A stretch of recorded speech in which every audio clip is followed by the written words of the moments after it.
Asante sana. Habari za majukumu? Wa alaykum assalam wa rahmatullah. Karibu sana. Asante sana. Nadhani sio mara ya kwanza kufika hapa. Naam. Na kumekuwa na mambo mengi sasa hivi ambayo yanaendelea kwenye jamii yetu. Mambo ni mengi, ubinadamu haupo.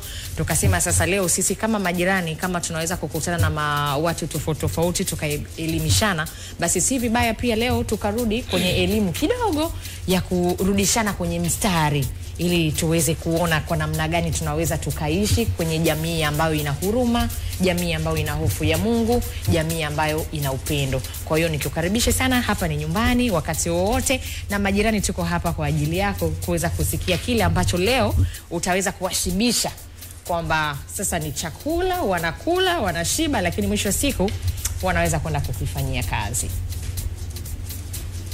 Asante sana. Bismillahirrahmanirrahim. Nashukuru kwa mwaliko huu na kukaribishwa rasmi katika jamvi hili la majirani. Moja kwa moja nikiingia katika maudhui, kwanza ningelipenda kukwambieni pamoja na wasikilizaji wetu kwa ujumla, sisi tumo katika zama za mwisho. Dalili zote za kiyama ambazo zimeelezwa katika vitabu vya dini yetu tukufu ya Uislamu vimekwisha dhihiri, na muda hauruhusu kutaja vitu vyote, lakini naweza nikataja baadhi za alama za kiyama. Mfano, zitafika zama imani zitatoweka, wanadamu hawatakuwa na tena na imani, bali hawatakuwa na utu, watakuwa ni watu wenye kutazama vitu. Na ukiangalia kwa picha halisi ndo zama zenyewe, zama ngumu, zama ambazo wakati mwingine wako baadhi ya wanyama wana huruma kuliko hata binadamu. Na katika mafundisho ya dini yetu ya Uislamu, utu ndo kila kitu. Katika sura ya 17 suratul Isra, Mwenyezi Mungu anaeleza ameumba viumbe mbalimbali. Katika viumbe hao mwanadamu amemtukuza zaidi kuliko viumbe wote. Anasema walaqad karramna bani Adam, hakika tumemtukuza mno mwana wa Adam. Mwanadamu ana heshima yake, mwanadamu ana utu wake, na anapaswa abaki katika uhalisia wake. Akivua gamba lile la wanadamu atakuwa ni sawa na mnyama. Na Mwenyezi Mungu ameumba viumbe katika sampuli kuu tatu. Kuna viumbe amewaumbia akili na matamanio, hao ni wanadamu na majini, na ndio aliowataka wafate sheria zake na mafundisho yake. Na kuna viumbe amewaumbia akili akawanyima matamanio, hao ni malaika. Na kuna viumbe amewaumbia matamanio akawanyima akili, hao ni wanyama. Wanadamu wangapi leo wanajifanya hamnazo? Kwa lugha kwetu kule Temeke wanajizima data. Yani wamedata na kujizima data. Sasa mwanadamu ili arudi katika ule utukufu ambao Mungu amempa, lazima awe ana ubinadamu na utu. Ikiwa amekosa hayo, yeye sawa na mnyama tu. Tukirudi katika masuala ya imani, zama tulizonazo imani na hofu ya Mungu imetoweka. Na sio kwa waumini wetu tu, hata sisi viongozi wa dini tumebakia, baadhi yetu, sisemi wote, tumebakia tu kuwa kama nembo tu, kuonekana huyu ni kiongozi wa dini, lakini huenda muumini wake akawa mcha Mungu kuliko yeye. Muumini akaenda peponi siku ya kiyama na yeye akaisoma namba. Kwa sababu wako baadhi yetu tumeamua kuuza vitabu vya Mungu, maneno ya Mungu, na kununua bidhaa ndogo sana ya maisha ya dunia. Nikikupeni mfano mmoja, katika sura ya 7 Qur'an inasema kulikuwa na mwanawazuoni mkubwa sana zama za Nabii Musa. Huyu bwana Mungu amempa alama zake, ishara zake na aya zake, lakini pia amempa jina tukufu katika majina yake. Mwenyezi Mungu ana majina mengi, lakini katika majina yake kuna jina moja tukufu kuliko majina yote. Jina hilo ukilitaja mahitaji yako, shida zako, yani ni papo hapo Mungu atatatua. Yule bwana akapewa neema hizo, lakini ghafla akapewa dunia na vilivyomo ndani yake, akapewa makasri.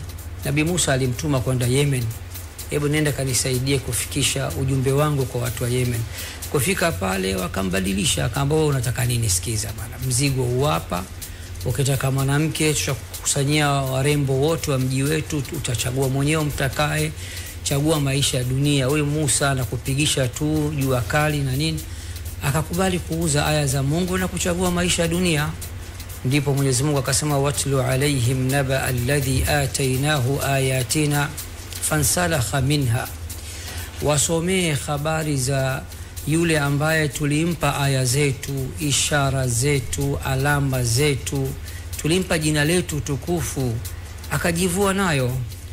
Faatba'ahu shaitan, shaitani ndio baada ya kujiweka kando na mafundisho yangu, shetani ndipo alipomfuata. Fakana minal ghawin, akawa ni miongoni mwa walioangamia. Mungu anasema, walau shi'na la rafa'nahu biha, na lau angesimama imara na mafundisho yangu, na mimi ningelitaka ningemnyanyua daraja baada ya daraja. Walakinahu akhlada ila al-ardi wattaba'a hawah, lakini yeye ameichagua dunia na kufuata matamanio ya nafsi yake. Mwenyezi Mungu akamtolea mfano, akasema mfano wake kuanzia sasa ni kama mbwa. Mbwa akibebeshwa mzigo anahema, anatema ulimi, anatoa ulimi nje. Mbwa asipobebeshwa mzigo anahema na anatoa ulimi nje. Hii maana yake tuko wengi katika viongozi wa dini, licha kwamba Mungu ametupa heshima, jamii na tuheshimu, kila mtu akiona kiongozi wa dini kwa kweli anatoa saluta na heshima, lakini tuko baadhi yetu hatujiheshimu. Tumeifanya dini kuwa biashara. Ndio maana Mungu akasema, wala tashtaru biayati thamanan qalila, wala msiuze na kununua aya zangu kwa thamani ndogo sana ya kidunia. Tuko viongozi wa dini kwa akili ambazo Mungu ametujalia. Hata nyinyi hapa mlipo mkitazama sura zetu mnajua huyu msanii, huyu mkweli. Mnashindwa kutuambia tu moja kwa moja, mnatuheshimu. Kwa sababu wengi imekuwa wanadili sana kwenye mitandao, na unaona kabisa kuna drama nyingi sana ambazo zinatokea. Unakuta wakati mwingine una imani, unamwamini kwa sababu amesimama pale mbele. Unasema huyu anachokiongea mimi naweza nikakitimiza. Lakini huyo kiongozi wa dini, kuna maeneo unamkuta anafanya content. Maana sasa hivi dini na yenyewe pia imekuwa ni content. Na hizi ni sehemu zote. Na ni kwa kiasi kikubwa. Kwa kiasi kikubwa sana. Yani mno. Kiasi kwamba mpaka sasa hata sisi ambao ni waumini inafika hatua unashindwa kuelewa sasa. Umsikilize nani, ufate kitu gani, kipi ambacho kinakutia hofu ya Mwenyezi Mungu ili wewe uweze kurudi kwenye mstari. Kwanza naomba kidogo niwarudishe nyuma. Huko nyuma zamani kidogo viongozi wa dini walikuwa wachache. Na watu walikuwa na imani sana. Sasa hivi viongozi wa dini tuko wengi kweli na imani hakuna. Kila ambaye sasa hivi ana smartphone anaweza kufungua channel yake katika social media, basi anaweza akajiita nani kiongozi wa dini na akafanya mahubiri anayoyajua yeye. Na hao wako pande zote, pande wa Waislamu wapo, wasanii, na wapo hata upande wa pili. Sasa kipi kifanyike? Kwanza ni lazima turudi katika mafundisho sahihi ya Mungu na vitabu vyake. Pili, mahubiri yetu tustiki na mambo ya Mungu, kwa sababu sisi tumeletwa na Mungu duniani kwa ajili ya kumwabudu na kumfuata na kufuata sheria zake. Tukiwatoa watu katika reli, ndo mwanzo mbaya kupotea kwa watu wetu. Leo mahubiri yetu ukiyatazama, mtu anaweza akachukua saa nzima katika nyumba ya ibada. Nyumba imejaa, mashallah, watu wamejaa. Wale sio wajinga, wale imani imewasukuma kuja kusikiliza neno la Mungu. Lakini unasikia maneno ya Mungu watu hawapewi. Tunawapigisha story mwanzo mwisho, kuna kuchekesha, kuna kupepeta, kuna kuambia sijui changia hiki, kuna kufanya hivi. Tunatoka nje ya mstari kwa kusema kweli. Sasa Mwenyezi Mungu katika sura Al-Anfal anasema innamal mu'minuna alladhina idha dhukira Allahu wajilat qulubuhum. Waumini wa kweli ni wale ambao wanapotajiwa jina la Mungu nyoyo zao zinapata hofu. Wa idha tuliyat alaihim ayatuhu zadatuhum imana. Waumini wa kweli ni wale ambao watakaposomewa aya za Mungu, Mungu amesema kwenye kitabu sura fulani aya namba fulani, imani zao zinaongezeka. Waumini wetu leo imani zao zinashuka kwa sababu hawapati chakula stahiki cha roho katika nyumba za ibada.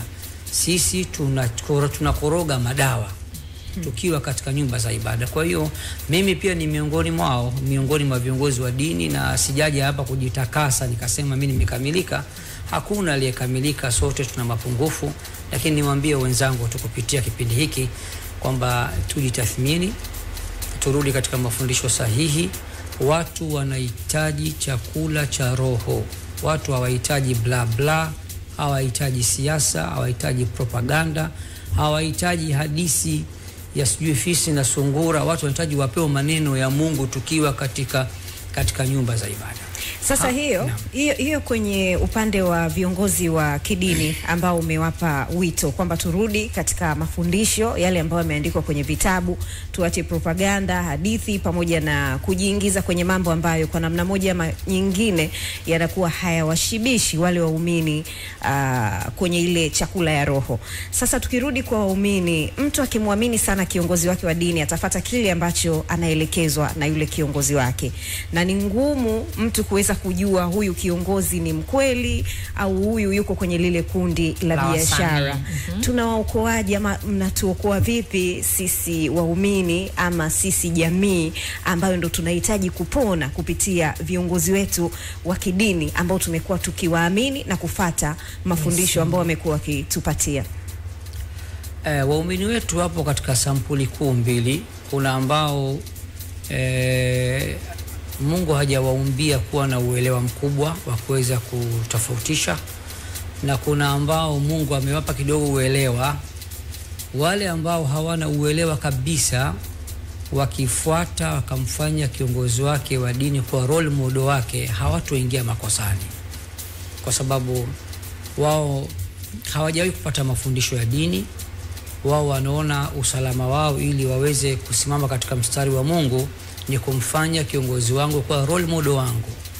Ama wale ambao kidogo Mungu amewaumbia uwezo wa kuchambua, wapokee, wachukue mafundisho ya viongozi wao, yale ambayo ni mafundisho sahihi ambayo yanatoka katika vitabu vya Mungu. Kile ambacho unaambiwa na kiongozi wako wa dini, fanya comparison. Tazama hili limo kwenye kitabu, lifuate. Halimo lake mwachie na mapungufu yake, kwa sababu sisi hatupaswi kuwasikiliza na kuwafata katika kila jambo. Wakati gani tunapaswa kuwasikiliza na kuwafata viongozi wa dini? Pale wanapotupa maneno ya Mungu. Wakitupa ya kwao wanaweza kupatia na kukosea. Kwa hiyo waumini tunapaswa tuangalie hili kweli katoa aya, na wewe kamata kitabu, ipitie hiyo aya, kweli Mungu kasema, fuata. Hili la kwake mwachie mwenyewe. Kwa sababu mtu mmoja aliwahi kumwambia Mtume Muhammad sallallahu alaihi wasallam, tulikuwa tuna kiongozi ametuongoza katika msafara. Walifika pahala, yule bwana akachoma moto. Pahala moto kama mkubwa, akawaambia mimi si kiongozi wenu. Si Mtume alisema anayemtii kiongozi wake kamtii yeye Mtume, na anayemuasi kiongozi wake kamuasi Mtume. Sasa mimi nakuombeni mtumbukie moja kwenye moto. Mtume wale mabwana akasema hilo hatuwezi bana, ila aliwezekana. Waliporudi kwa Mtume wakamhadithia Mtume, akasema na mngetumbukia mngeenda motoni moja kwa moja. Nini manake? Hampaswi kuwasikiliza viongozi wa dini katika ya tuwasikilize pindi wanapotupa ya Mungu. Hapo umenyosha maelezo vizuri. Watu wengi huwa hatupendi kujifunza, hatupendi kusoma wala kufuatilia mambo wenyewe. Huwa tunapenda kulishwa tu mambo ambayo tunaambiwa, kwa sababu wengi tumekuwa ni wavivu siku hizi.